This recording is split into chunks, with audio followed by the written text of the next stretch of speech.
ಆಕಾಶವಾಣಿ ಮಡಿಕೇರಿ. ಅನಾದಿಗಾನವು ನಾನು ಹೇ ಅನಂತ ಗಾಯಕನೇ ನಿನ್ನ ಹಿರಿಯ ನಾಗರಿಕರೊಂದಿಗೆ ಸಂವಾದದ ಕಾರ್ಯಕ್ರಮ ಹಿರಿಯ ಜೀವಗಳ ಭಾವ. ಗಾಯಕನೇ ನಿನ್ನ ಅನಾದಿಗಾನವು ನಾನು. ಕೇಳಿ ಕಾರ್ಯಕ್ರಮ ಹಿರಿಯ ಜೀವಗಳ ಭಾವ.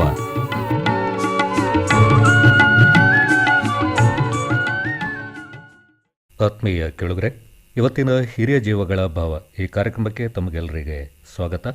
ಇವತ್ತಿನ ಈ ಕಾರ್ಯಕ್ರಮದಲ್ಲಿ ನಿವೃತ್ತ ಉಪನ್ಯಾಸಕರಾದ ಚೇರಂಬಾಣೆಯ ಕೂಡಕಂಡಿ ಎಂ ನಂಜುಂಡ ಅವರೊಂದಿಗಿನ ಸಂವಾದದ ಮುಂದುವರಿದ ಭಾಗವನ್ನು ಕೇಳೋಣ. ಆಗಿನ ವಿದ್ಯಾರ್ಥಿಗಳಲ್ಲಿ ಇದ್ದಿದ್ದ ಶಿಸ್ತು ಮತ್ತು ಶ್ರದ್ಧೆ ಹಾಗೂ ಇವತ್ತಿನ ವಿದ್ಯಾರ್ಥಿಗಳಲ್ಲಿರುವಂತಹ ಶಿಸ್ತು ಮತ್ತು ಶ್ರದ್ಧೆ ಈಗ ಬಹಳಷ್ಟು ವ್ಯತ್ಯಾಸವನ್ನು ನಾವು ಕಾಣಬಹುದಾಗಿದೆ. ಇದೆ. ಈ ಬಗ್ಗೆ ತಮ್ಮ ಒಂದು ಅಭಿಪ್ರಾಯ ಸರ್? ಆಗಿನ ವಿದ್ಯಾರ್ಥಿಗಳು ಶಿಕ್ಷಕರಿಗೆ ಬಹಳಷ್ಟು ಗೌರವ ಕೊಡ್ತಾ ಇದ್ದರು. ಒಬ್ಬ ಶಿಕ್ಷಕ ಎಂದರೆ ದೇವರಿಗೆ ಸಮಾನ, ಪೂಜ್ಯರಿಗೆ ಸಮಾನ ಎಂದು ಭಾವಿಸಿ ಅವರಿಗೆ ಗೌರವ ಕೊಡುವುದು ಅಲ್ಲದೆ ಅವರನ್ನು ಕಾಣುವಾಗ ಒಂದಿಷ್ಟು ಭಯವನ್ನೂ ಪಡ್ತಾ ಇದ್ದರು. ಆದರೆ ಈಗಿನ ಶಿಕ್ಷಕರು ಹಾಗಲ್ಲ, ಅಥವಾ ವಿದ್ಯಾರ್ಥಿಗಳು ಹಾಗಲ್ಲ. ಈಗ ಶಿಕ್ಷಕರೇ ವಿದ್ಯಾರ್ಥಿಗಳಿಗೆ ಹೆದರುವ ಅಥವಾ ಭಯಪಡುವಂಥ ಸ್ಥಿತಿಯೂ ಇದೆ. ಆಗಿನ ಕಾಲದಲ್ಲಿ ಶಿಕ್ಷಕರು ವಿದ್ಯಾರ್ಥಿಗಳನ್ನು ಶಿಕ್ಷಿಸಿ ಬೋಧಿಸ್ತಾ ಇದ್ದರು. ಈಗ ಅಂತಹ ಶಿಕ್ಷೆಗೆ ಅವಕಾಶವಿಲ್ಲ. ಈಗ ವಿದ್ಯಾರ್ಥಿಗಳು ಹೊಸ ಹೊಸ ಮಾಧ್ಯಮಗಳಿಗೆ, ಅಂದರೆ ಮೊಬೈಲು, ಕಂಪ್ಯೂಟರು ಇಂಥದಕ್ಕೆ ಮಾರು ಹೋಗಿದ್ದಾರೆ ಹೊರತು ಪುಸ್ತಕದ ಓದುವಿಗೆ ಅಷ್ಟಾಗಿ ಗಮನ ಹರಿಸೋದಿಲ್ಲ. ಓದು ಕಡಿಮೆ ಆಗ್ತಾ ಇದೆ. ಒಬ್ಬ ಹಿರಿಯರು ಹೇಳಿದ್ದನ್ನು ಕೇಳಿದ್ದೇನೆ, ಮೊಬೈಲ್ ಮತ್ತು ಪುಸ್ತಕ ಎರಡನ್ನೂ ನಾವು ತಲೆ ತಗ್ಗಿಸಿ ನೋಡ್ತೇವೆ. ಮೊಬೈಲನ್ನು ತಲೆ ತಗ್ಗಿಸಿ ನೋಡ್ತೇವೆ, ಪುಸ್ತಕವನ್ನು ತಲೆ ತಗ್ಗಿಸಿ ಓದುತ್ತೇವೆ. ಆದರೆ ವರ್ಷಗಳು ಕಳೆದ ಮೇಲೆ ಯಾರು ಪುಸ್ತಕವನ್ನು ಓದಿರುತ್ತಾರೋ, ತಲೆ ತಗ್ಗಿಸಿ ಓದಿರುತ್ತಾರೋ ಅವರು ಜೀವನದಲ್ಲಿ ಮುಂದೆ ತಲೆ ಎತ್ತಿ ನಡೆಯುತ್ತಾರೆ. ಯಾರು ಮೊಬೈಲನ್ನು ತಲೆ ತಗ್ಗಿಸಿ ನೋಡ್ತಾ ಇದ್ದರೋ ಅವರು ಜೀವನ ಪರ್ಯಂತ ತಲೆ ತಗ್ಗಿಸಿಕೊಂಡೇ ಜೀವನ ಸಾಗಿಸಬೇಕಾಗುತ್ತೆ.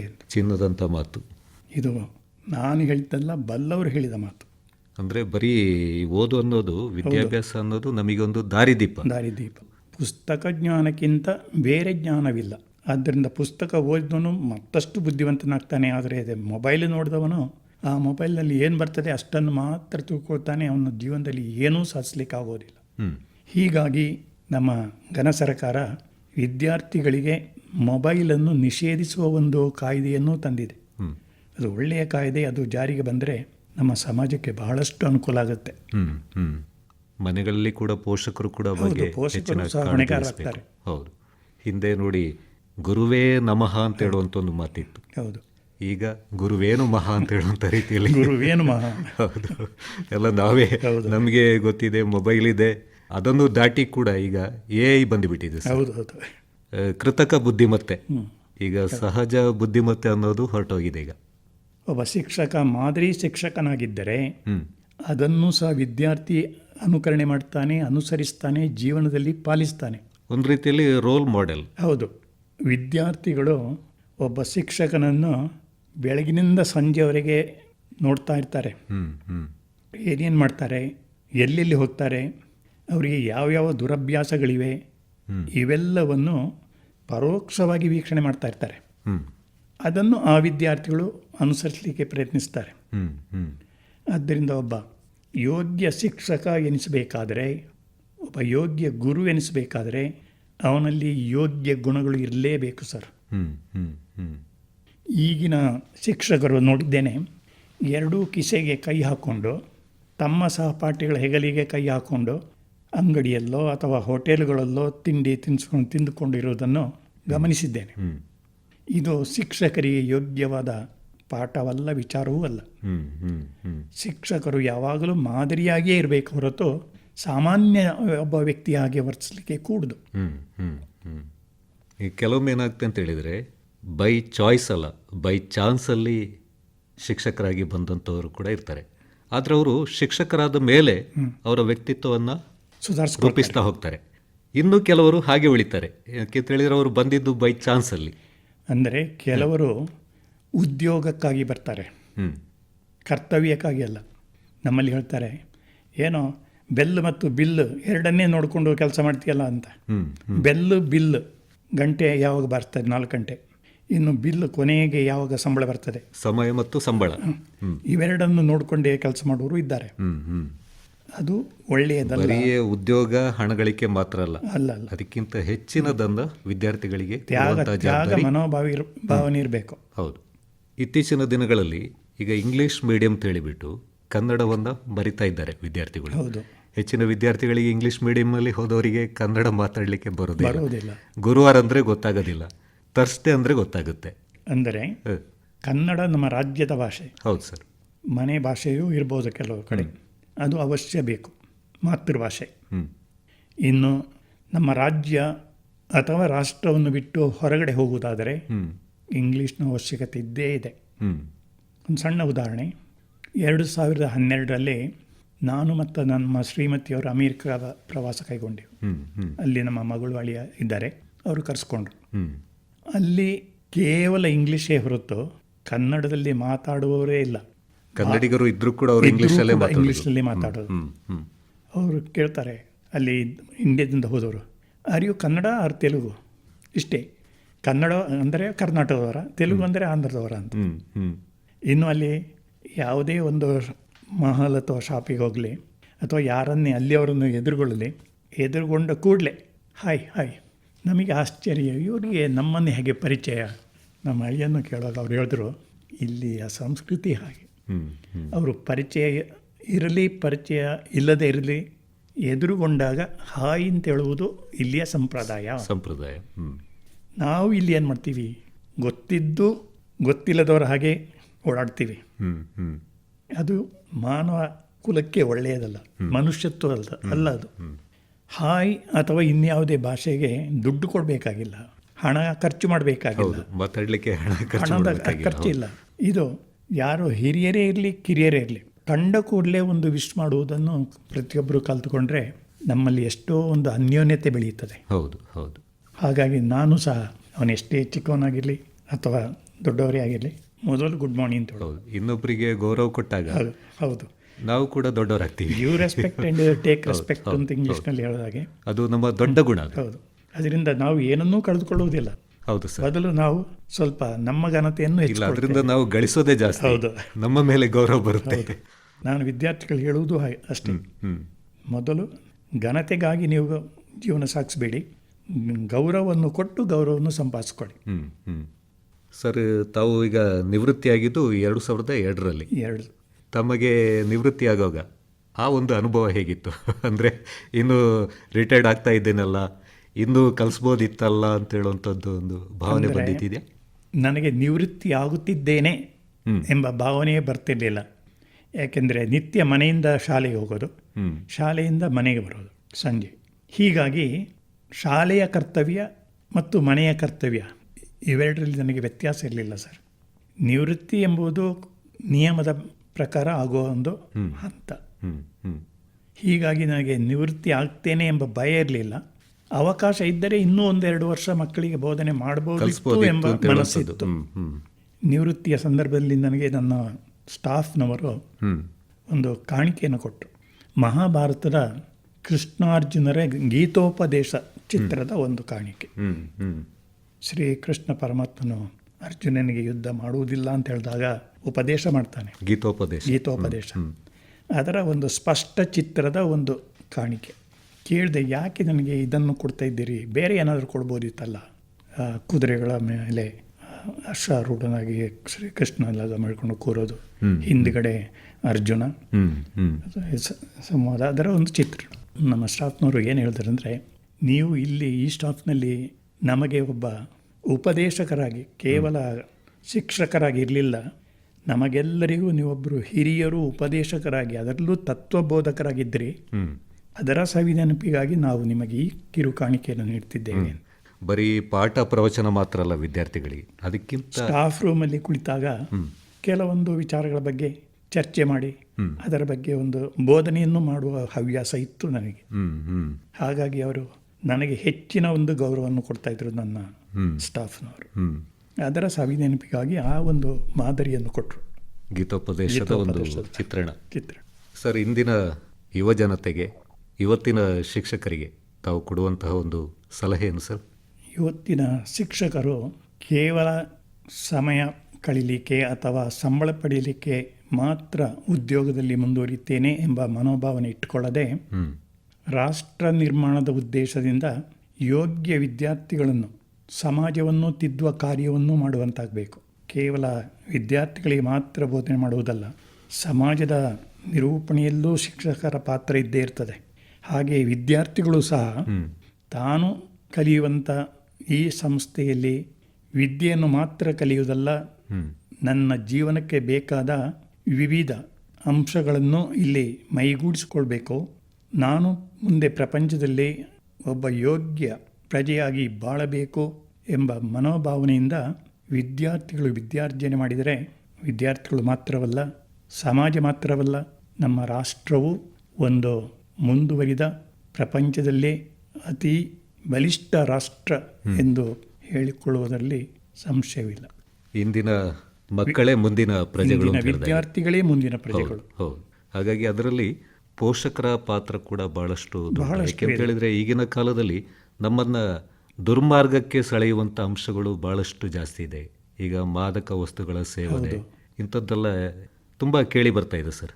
ಹಾಗಾಗಿ ಪೋಷಕರು ಕೂಡ ಆ ಬಗ್ಗೆ ಕಾಳಜಿಯನ್ನು ವಹಿಸಬೇಕು. ಪೋಷಕರು ಆದಷ್ಟು ತಮ್ಮ ಮಕ್ಕಳನ್ನು ಮಾದಕ ವಸ್ತುಗಳಿಂದ ದೂರ ಇಡಲಿಕ್ಕೆ ಪ್ರಯತ್ನ ಪಡಬೇಕು. ಪೋಷಕರನ್ನು ವಂಚಿಸಿ ಅವರು ಮಾದಕ ವಸ್ತುಗಳನ್ನು ಸೇವಿಸುವುದು ಇದೆ, ಪತ್ರಿಕೆಗಳಲ್ಲಿ ಮಾಧ್ಯಮಗಳಲ್ಲಿ ನಾವು ನೋಡ್ತೇವೆ. ಆದರೆ ಪೋಷಕರು ಮಗ ಅಥವಾ ಮಗಳು ತಮ್ಮ ವಿದ್ಯಾರ್ಥಿ ಅವರ ಬಗ್ಗೆ ಒಂದು ಮೂರನೇ ಕಣ್ಣಿಟ್ಟಿರಬೇಕು. ಮೂರನೇ ಕಣ್ಣಂದರೆ ಅವನು ಹೊರಗಡೆ ಏನು ಮಾಡ್ತಾನೆ, ಹೊರಗಡೆ ಅವನ ಸ್ನೇಹಿತರು ಯಾರ್ಯಾರಿದ್ದಾರೆ, ಅವರ ಗುಣಮಟ್ಟ ಏನು, ಅವರ ವರ್ತನೆ ಏನು, ಅವರ ಹಿನ್ನೆಲೆ ಏನು, ಇದನ್ನೂ ಅರ್ಥಕೊಂಡ್ರೆ ಪೋಷಕರು ತಮ್ಮ ಮಕ್ಕಳನ್ನು ಒಳ್ಳೆಯ ದಾರಿಯಲ್ಲಿ ಬೆಳೆಸ್ಬೋದು. ಈಗಂದರೆ ಪೋಷಕರು ಯಾವ ವೇಗದಲ್ಲಿದ್ದಾರೆ ಅಂದರೆ ಮಕ್ಕಳು ಅಂಕಗಳನ್ನು ಗಳಿಸಬೇಕು ಅಂತ ಹೇಳೋ ಒಂದು ಧಾವಂತದಲ್ಲಿ ಬೇರೆ ವಿಚಾರಗಳಿಂದ ಗಮನಿಸದೇ ಇರುವಂತಹ ಪರಿಸ್ಥಿತಿ ಕೂಡ ಇದೆ. ನಾನು ಆಗಲಿ ನಿಮ್ಮ ಹತ್ರ ಹೇಳಿದಾಗೆ ಮಕ್ಕಳು ಗಳಿಸುವ ಅಂಕ ಅವರ ಮುಂದಿನ ಜೀವನದ ಅಂಶ ಆಗೋದಿಲ್ಲ. ಅಂಕ ಕೇವಲ ತರಗತಿಯಲ್ಲಿ ಬರೆಯುವ ಪ್ರಶ್ನೆ ಪತ್ರಿಕೆಗಳಿಗೆ ಸಂಬಂಧಿಸಿದಂಥ ಒಂದು ಅಂಕ. ಹೌದು. ಆದರೆ ಜೀವನಕ್ಕೆ ಸಂಬಂಧಿಸಿದ ಅಂಕವೇ ಬೇರೆ ಇರ್ತದೆ ಸರ್. ಹೌದು. ಲೆಕ್ಕದಲ್ಲಿ 100 ಮಾರ್ಕ್ಸ್ ತೆಗೆದ್ರೂ ಕೂಡ ಬದುಕಿನ ಲೆಕ್ಕದಲ್ಲಿ ಹೌದು ಅವನು ಫೈಲ್ ಆಗ್ತಾನೆ. ಖಂಡಿತ ಆ ಬದುಕಿನ ಲೆಕ್ಕವನ್ನು ಅವನು ರೂಪಿಸ್ಕೊಳ್ಬೇಕು. ಹೌದು ಸರ್. ಸರ್, ಈಗ ನಿವೃತ್ತಿ ಬದುಕಿನ ನಂತರ ತಮ್ಮ ಒಂದು ದಿನಚರಿ ಹೇಗಿದೆ ಸರ್? ಸಮಯವನ್ನು ಕಳೀಲಿಕ್ಕೆ ಏನು ಮಾಡ್ತೀರಿ? ನಿವೃತ್ತಿ ಬದುಕಿನ ನಂತರ ಪಕ್ಕದಲ್ಲಿ ತೋಟ ಇದೆ, ಕಾಫಿ ತೋಟ. ಬೆಳಿಗ್ಗೆ ಅಥವಾ ಸಂಜೆ ಒಂದು ಸಲ ತೋಟ ಸುತ್ತಾಕೊಂಡು ಬರ್ತೀನಿ. ಸಾಧ್ಯವಾದರೆ ಒಂದು ಸಣ್ಣ ಸಣ್ಣ ಕೆಲಸಗಳನ್ನು ಮಾಡ್ತೇನೆ ತೋಟದಲ್ಲಿ. ಆರೋಗ್ಯಕ್ಕೂ ಕೂಡ ಒಳ್ಳೆಯದು. ಹೌದು. ಮನಸ್ಸಿಗೂ ನೆಮ್ಮದಿ ಆಗುತ್ತೆ. ನಂತರ ದಿವಸಕ್ಕೊಂದು ಸಲ ಪಟ್ಟಣಕ್ಕೆ ಅಂದರೆ ಚೇರಮಣೆ ಟೌನಿಗೆ ಹೋಗಿ ಪೇಪರನ್ನು ತಂದು ಅದನ್ನು ಓದುವ ಹವ್ಯಾಸ. ಅವಶ್ಯಕತೆ ಇದ್ದರೆ ಮಡಿಕೇರಿಗೆ ಬರುವುದು. ಯಾವ ತೊಂದರೆಯೂ ಇಲ್ಲದೆ ನಿವೃತ್ತಿ ಜೀವನವನ್ನು ಸಾಗಿಸ್ತಾ ಇದ್ದೇನೆ. ಈಗ ತಾವು ಬೋಧನೆ ಮಾಡಿದಂತಹ ವಿದ್ಯಾರ್ಥಿಗಳು ಬೇರೆ ಬೇರೆ ಕ್ಷೇತ್ರದಲ್ಲಿ ಬಹಳಷ್ಟು ಸಾಧನೆಯನ್ನು ಮಾಡಿದವರು ಇದ್ದಾರೆ. ಕೆಲವರು ತಮಗೆ ದಿನ ಕೂಡ ಸಿಗುವಂಥವ್ರು ಇರ್ಬೋದು ತಮ್ಮ ಊರಿನಲ್ಲೇ, ಎಷ್ಟೋ ವರ್ಷದ ಮೇಲೆ ಸಿಗುವಂಥವ್ರು ಇರ್ಬೋದು ಸರ್. ಆಗ ಎಷ್ಟೋ ವರ್ಷಗಳು ಕಳೆದ ಮೇಲೆ ಅವರು ತಮಗೆ ಸಿಕ್ಕಿದಾಗ ತಮಗೆ ಹೇಗೆ ಅನಿಸುತ್ತೆ? ಬೋಧಿಸಿದ ವಿದ್ಯಾರ್ಥಿಗಳಲ್ಲಿ ಈಗ 1 ವರ್ಷದ ಹಿಂದೆ 4-5 ವಿದ್ಯಾರ್ಥಿಗಳು ಒಟ್ಟು ಸೇರಿ ಗುರುವಂದನಾ ಕಾರ್ಯಕ್ರಮವನ್ನು ಹಮ್ಮಿಕೊಂಡಿದ್ದರು. ಆ ಏರಿಯಾದಲ್ಲಿ ಯಾರ್ಯಾರು ಉಪಾಧ್ಯಾಯರಾಗಿ ಬೋಧಿಸಿದ್ದರು, ನಿವೃತ್ತಿಯಾಗಿದ್ದರು ಅವರನ್ನೆಲ್ಲ ಕರೆಯಿಸಿ ಅವರನ್ನು ಸನ್ಮಾನಿಸಿದರು. ಮುಖ್ಯವಾಗಿ ಪೊನ್ನಚ್ಚೆಟ್ಟಿರ ಗಣಪತಿ, ಅವನೊಬ್ಬ ಉದ್ಯಮಿ. ಅಳಮಂಡ ಮೋಹನ್ ಒಬ್ಬ ನಿವೃತ್ತ ಎಂಜಿನಿಯರ್, ಅಂದರೆ ಹೊರ ರಾಷ್ಟ್ರದಲ್ಲಿ ಎಂಜಿನಿಯರ್ ಆಗಿದ್ದು ಈಗ ನಿವೃತ್ತಿಯಾಗಿದ್ದಾನೆ. ಹೀಗೆ ಅವರ ಒಂದು ವಿದ್ಯಾರ್ಥಿಗಳ ಸಮೂಹ ಅವರೇ ಖರ್ಚು ಬರೆಸ್ಕೊಂಡು ಸುಮಾರು 50-60 ಶಿಕ್ಷಕರಿಗೆ ಸನ್ಮಾನ ಮಾಡಿದರು ಚೇರಮಣೆಯಲ್ಲಿ. ಸನ್ಮಾನ ಜೊತೆಗೆ ವಿದ್ಯಾರ್ಥಿಗಳಿಗೆ ಸಿಹಿ ತಿಂಡಿ, ಇನ್ನು ಊಟೋಪಚಾರ ಇತ್ಯಾದಿ ಎಲ್ಲ ಏರ್ಪಾಡು ಮಾಡಿದರು. ನಿಜವಾಗಿಯೂ ಅಂಥ ವಿದ್ಯಾರ್ಥಿಗಳನ್ನು ನಮ್ಮ ಶಾಲೆ ರೂಪಿಸಿದೆ ಎಂದರೆ ಗುರುಗಳಿಗಲ್ಲ, ಆ ಶಾಲೆಯನ್ನು ಕಟ್ಟಿದಂಥ ಹಿರಿಯರಿಗೆ ಬಹಳಷ್ಟು ವಂದನೆ ಅಥವಾ ನಮನವನ್ನು ಸಲ್ಲಿಸಲೇಬೇಕಾಗತ್ತೆ. ಯಾಕೆಂದರೆ ಆ ಶಾಲೆ ಕಟ್ಟಲಿಕ್ಕೆ ನಾಡಿನ ಬಹಳಷ್ಟು ಹಿರಿಯರು ಶ್ರಮಪಟ್ಟಿದ್ದಾರೆ. ಪ್ರತಿಯೊಂದು ಮನೆಯಿಂದ ಇಂತಿಷ್ಟು ಹಣ ಇಲ್ಲದವರು ಆಗ ಬೆಳೆಯುತ್ತಿದ್ದಂಥ ಭತ್ತ ಅಥವಾ ಇನ್ನೇನಾದರೂ ವಸ್ತು ರೂಪದಲ್ಲಿ ಕೊಟ್ಟು ವಿನಿಮಯ ಮಾಡಿಕೊಳ್ತಿದ್ರು. ಮರ ಇತ್ಯಾದಿಗಳನ್ನು ಕೊಟ್ಟು ಸಹಕರಿಸಿ ಸುಂದರವಾದ ಕಟ್ಟಡವನ್ನು ನಿರ್ಮಿಸಿ ಇಡೀ ನಾಡಿನ ವಿದ್ಯಾರ್ಥಿಗಳಿಗೆ ವಿದ್ಯಾಭ್ಯಾಸಕ್ಕೆ ನೆರವು ಮಾಡಿಕೊಟ್ಟಿದ್ದಾರೆ ಅಂತ ಮಹನೀಯರಿಗೆ ನನ್ನ ಹೃತ್ಪೂರ್ವಕ ಮನಪೂರ್ವಕ ವಂದನೆ. ನಾನೂ ಸಹ ಅದೇ ಶಾಲೆಯಲ್ಲಿ ಬೋಧನೆ ಮಾಡಿ ನನ್ನ ಜೀವನವನ್ನು ರೂಪಿಸಿರುವಂಥ ಆ ಸಂಸ್ಥೆ ನಿಜವಾಗಿಯೂ ಅಭಿನಂದನೀಯ. ಇನ್ನು ಸರ್, ತಮ್ಮ ಕುಟುಂಬದ ಸದಸ್ಯರು? ನಾವು 7 ಜನ ಸದಸ್ಯರಿದ್ದೇವೆ ಈಗ. ಶ್ರೀಮತಿ, ಮಗ, ಅವನ ಶ್ರೀಮತಿ, ಮಗನ 3 ಮಕ್ಕಳು, 2 ಹುಡುಗಿಯರು, 1 ಹುಡುಗ, ಹೀಗೆ 7 ಜನರು ನಾವು ಜೊತೆಯಲ್ಲಿದ್ದೇವೆ. ಎಲ್ಲ ಒಟ್ಟಾಗಿದ್ದೇವೆ. ಇನ್ನು ಮಗಳು ಹೊರದೇಶದಲ್ಲಿ ಕಾರ್ಯನಿರ್ವಹಿಸ್ತಾ ಇದ್ದಾಳೆ. ಇನ್ನು ತಮ್ಮ ಬೇರೆ ಆಸಕ್ತಿಯ ಏನಾದರೂ ವಿಷಯಗಳು ಸರ್? ಪತ್ರಿಕೆ ಓದೋದು? ಪತ್ರಿಕೆ ಓದ್ತೇನೆ. ರೇಡಿಯೋ ಕಾರ್ಯಕ್ರಮ ಆಲಿಸ್ತೇನೆ. ಕೇಳ್ತೀರಿ ಸರ್? ಯಾವುದೆಲ್ಲ ಕಾರ್ಯಕ್ರಮ ಕೇಳ್ತಾ ಇದ್ದೀರಿ ಸರ್? ಬೆಳಗಿನ ಜಾವ 6 ಗಂಟೆಗೆ ಆನ್ ಮಾಡಿದ್ರೆ 8 ಗಂಟೆವರೆಗೆ ರೇಡಿಯೋ ಆನಲ್ಲಿರುತ್ತೆ. ಮತ್ತೆ ಆಫ್ ಆದರೆ ಸಂಜೆ ಒಂದು 4 ಗಂಟೆ ಮೇಲೆ ಆನ್ ಆಗಿರ್ತದೆ. ಅದರ ಮಧ್ಯೆ ಟಿ ವಿ ಕಾರ್ಯಕ್ರಮಗಳು ಬರ್ತವೆ, ಅದನ್ನು ನೋಡ್ತಾ ಇರ್ತೇವೆ. ಹೀಗೆ ನಿರಂತರ ರೇಡಿಯೋ ಕೇಳಲಿಕ್ಕೆ ಆಗೋದಿಲ್ಲ, ಆಲಿಸ್ಲಿಕ್ಕೆ ಆಗೋದಿಲ್ಲ. ಯಾಕಂದರೆ ನಿರಂತರ ಮನೆಯಲ್ಲೇ ಇರೋದಿಲ್ಲ, ಅಲ್ಲಿ ತೋಟಕ್ಕೆ. ಈಗ ರೇಡಿಯೋದೊಂದು ಅನುಕೂಲ ಅಂದರೆ ಅದು ಶ್ರವಣ ಮಾಧ್ಯಮ ಆಗಿರೋದ್ರಿಂದ ಹೌದು, ಕೇಳ್ತಾನೆ ನಮ್ಮ ಕೆಲಸವನ್ನು ಕೂಡ ಮಾಡ್ಬೋದು. ಆದರೆ ಜೊತೆಲೇ ಹೊತ್ಕೊಂಡು ಹೋಗ್ಬೇಕಲ್ಲ. ಈಗ ಎಲ್ಲ ಮೊಬೈಲ್ನಲ್ಲಿ ರೇಡಿಯೋ ಬಂದಿದೆ, ಪೆನ್ನಲ್ಲಿ ಕೂಡ ರೇಡಿಯೋ ಬಂದಿದೆ. ಹಾಗಾಗಿ ಅನುಕೂಲ ಜಾಸ್ತಿ ಇದೆ. ಸಮಯ ಗೊತ್ತಾಗ್ತಾ ಇರ್ತದೆ. ಇಂಥ ಕಾರ್ಯಕ್ರಮ ಬರುವಾಗ ಇಷ್ಟು ಟೈಮ್ ಆಯಿತು ಅಂತ ನಾವು ಕೇಳ್ತಾನೆ ಗೊತ್ತಾಗುತ್ತೆ ಟೈಮ್. ಮತ್ತು ವಿಪರೀತ ಟಿ ವಿ ನೋಡುವುದಾಗಲಿ ಅಥವಾ ರೇಡಿಯೋ ಆಲಿಸುವುದಾಗಲಿ ನಮ್ಮ ಆರೋಗ್ಯಕ್ಕೆ ಒಳ್ಳೆಯದಲ್ಲ. ವಿಪರೀತ ಸೌಂಡ್ ಕಿವಿಗೂ ತೊಂದರೆ ಆಗುತ್ತೆ, ಇನ್ನು ದೃಷ್ಟಿದೋಷ ಉಂಟಾಗುತ್ತೆ. ಹಾಗಾಗಿ ಮಿತ ಪ್ರಮಾಣದ ಆಲಿಸುವಿಕೆ ಅಥವಾ ನೋಟ ಒಳ್ಳೆಯದು ಅಂತ. ಅದು ಯಾವುದಾದ್ರೂ ಕೂಡ ಒಂದು ಮಿತಿಯಲ್ಲಿದ್ದರೆ ಅದು ಚೆನ್ನಾಗಿರುತ್ತೆ. ಅತಿಯಾದರೆ ಅಮೃತ ಕೂಡ ವಿಷ ಅಂತ ಹೇಳಿದಾಗೆ. ಹೌದು. ಇಷ್ಟೊತ್ತು ನಮ್ಮ ಜೊತೆ ಹಿರಿಯ ಜೀವಗಳ ಭಾವ ಈ ಕಾರ್ಯಕ್ರಮದಲ್ಲಿ ತಾವು ಸ್ಟುಡಿಯೋಗೆ ಬಂದುಬಿಟ್ಟು ತಮ್ಮ ಬದುಕಿನ ಅನುಭವಗಳನ್ನು ಸವಿಸ್ತಾರವಾಗಿ ತಿಳಿಸಿದ್ದೀರಾ ಸರ್. ಈಗ ತಮ್ಮ ಜೊತೆ ಯಾರಾದರೂ ಮಾತಾಡಲಿಕ್ಕೆ ಬಯಸಿದರೆ ಮೊಬೈಲ್ ಸಂಖ್ಯೆಯನ್ನು ಕೊಡ್ಬೋದಾ ಸರ್? ಕೊಡ್ಬೋದು, ದಯವಿಟ್ಟು ಹೇಳ್ಬೋದಾ ಸರ್? 948 25 31 348 348 ಅಲ್ಲ? ನಾನು ಮೊಬೈಲ್ ಸಂಖ್ಯೆಯನ್ನು ಮತ್ತೊಮ್ಮೆ ಹೇಳಿಬಿಡ್ತೇನೆ. 948 25 31 348. ಇಷ್ಟೊತ್ತು ನಮ್ಮ ಜೊತೆ ಕಾರ್ಯಕ್ರಮದಲ್ಲಿ ಪಾಲ್ಗೊಂಡು ತಮ್ಮ ಅನುಭವವನ್ನು ಹಂಚಿಕೊಂಡಿದ್ದಕ್ಕೆ ಆಕಾಶವಾಣಿಯ ಪರವಾಗಿ ಹಾಗೂ ಎಲ್ಲ ಶ್ರೋತೃಗಳ ಪರವಾಗಿ ತಮಗೆ ಧನ್ಯವಾದಗಳು ಸರ್. ನನ್ನನ್ನು ಗುರುತಿಸಿ ಆಕಾಶವಾಣಿಯವರೆಗೆ ಬರಮಾಡಿಸಿ ನನ್ನ ಕೆಲವು ಘಟನೆಗಳನ್ನು ಹಾಗೂ ನನ್ನ ವಿದ್ಯಾಭ್ಯಾಸದ ಹಂತಗಳನ್ನು ಆಲಿಸಿದ್ದಕ್ಕೆ ನಿಮಗೂ ನಿಮ್ಮ ಸಿಬ್ಬಂದಿ ವರ್ಗದವರಿಗೂ ನಾನು ಹೃತ್ಪೂರ್ವಕವಾದ ವಂದನೆಗಳನ್ನು ಸಲ್ಲಿಸ್ತೇನೆ ಸರ್. ತಮಗೆ ಶುಭವಾಗಲಿ ಸರ್. ನಮಸ್ತೆ. ನಮಸ್ತೆ. ಇದುವರೆಗೆ ಹಿರಿಯ ಜೀವಗಳ ಭಾವ ಈ ಕಾರ್ಯಕ್ರಮದಲ್ಲಿ ನಿವೃತ್ತ ಉಪನ್ಯಾಸಕರಾದ ಚೇರಂಬಾಣೆಯ ಕೂಡಕಂಡಿ ಎಂ ನಂಜುಂಡ ಅವರೊಂದಿಗಿನ ಸಂವಾದದ ಮುಂದುವರಿದ ಭಾಗವನ್ನು ಕೇಳಿದಿರಿ. ಇಲ್ಲಿಗೆ ಈ ಕಾರ್ಯಕ್ರಮ ಮುಗಿಯಿತು. ಎಲ್ಲರಿಗೂ ನಮಸ್ಕಾರ.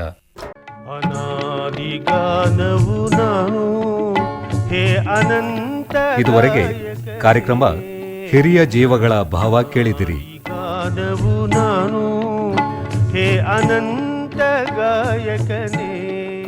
ಇದು ಆಕಾಶವಾಣಿ ಮಡಿಕೇರಿ ಕೇಂದ್ರದಿಂದ ಮೂಡಿಬಂತು.